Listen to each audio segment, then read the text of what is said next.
Hello and welcome to our garden. It's almost spring here in Chicago, so I thought I would go through some of the things that I need to be doing to prepare for spring. First and foremost, clean up. You can see the beds need clearing. Not done them yet because I'm waiting for the temperature to reach a consistent 50 degrees because there are still insects and pollinators in these beds. So I'll be doing that in the next couple of weeks. And then there's garden repair. If you come over here, you can see this trellis is not straight and has been driving me nuts all winter. So probably need to actually move where it's actually stuck in the ground to get it straight. Probably the major repairs that I have to do though is to our garden railroad. You can see here I have railroad tracks. They actually run the whole length of the garden and back. So that needs some maintenance. In some cases the track will actually need replacing. In other cases it will just need reballasting, which is putting small rocks under the tracks. And I have to do that every year. And as soon as I've got the beds clear, it would also be good to tackle some weeds. We have and have had for a long time now, Creeping Charlie, particularly in this bed.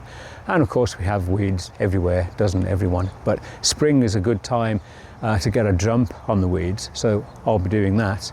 Also, it's a good time to prune and cut back things, particularly roses. We have a number of roses, they'll need cutting back.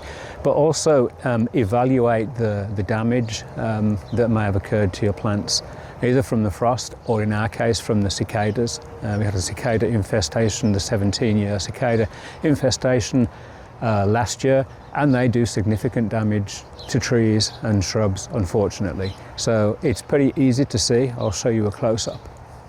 So here you can see cicada damage. What you're looking at is a split in the branch made by the female to lay her eggs.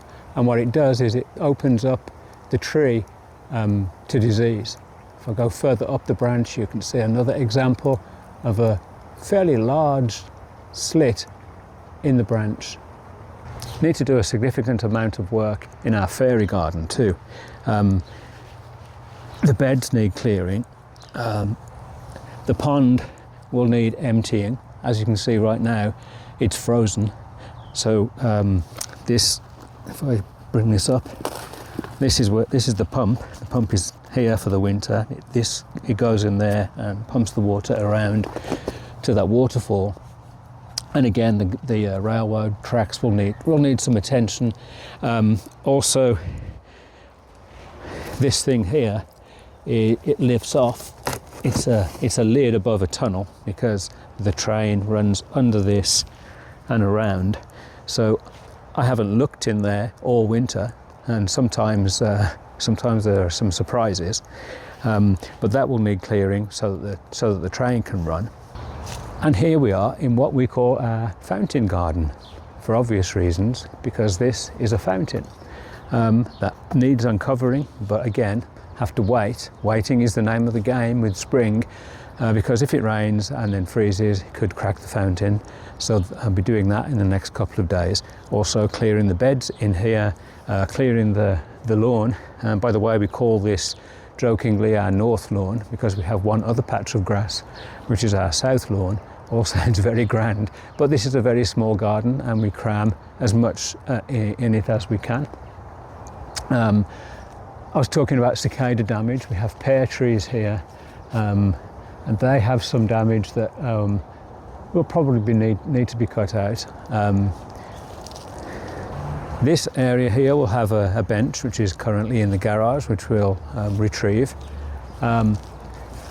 Here's another one of our arbours. We have 7 arbours altogether here in this garden. On either side we have summer snow clematis. It grows up really fast and it will cover this whole thing, also cover part of this trellis, although we're hoping, and it's been a couple of years, for our climbing hydrangeas to eventually cover the whole trellis like this one here. Another area of fairly significant maintenance that will be needed this spring is our flagstone path, because what happens over time is the join between the flagstones actually comes out. You can see it crumbling away here. In fact, our dog has been helping to pull it out. So what the maintenance that needs to be done is all that old stuff needs to be taken out and then new stuff put in. So it's something called gator dust that you put in and then spray with water, and it sets hard. It lasts a couple of years, but needs replacing every couple of years, and I have a whole stretch of path here that's going to need to be done this spring. One of my favourite spring tasks is actually bringing out all of the furniture and decorative items. Also, as you can see up here, all of those houses make up the fairy garden and the garden railroad. There's the fairy house, there are the trains. So I know spring is here when all of these are out in the garden. And of course, we have our pond that we need to take care of. So spring tasks will be partially emptying the pond by about a third by pumping the water out into the street. We also use that water for watering our trees. And then while the pond is somewhat empty, put my waders on and I get in and I clean out these leaves that have fallen as many as I can.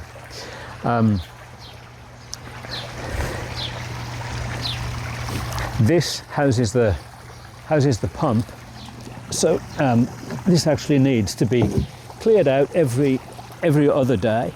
So it has a basket in there that catches debris and other leaves, so it's just a matter of cleaning that out. And then underneath that there are some filter mats that come out, and I hose them down with a power washer, and I do that once a week. So the maintenance isn't too bad. It's certainly worth it for the joy that we get from it. A postscript. When I showed this video to my wife, the first thing that she noticed was how crooked this mirror is.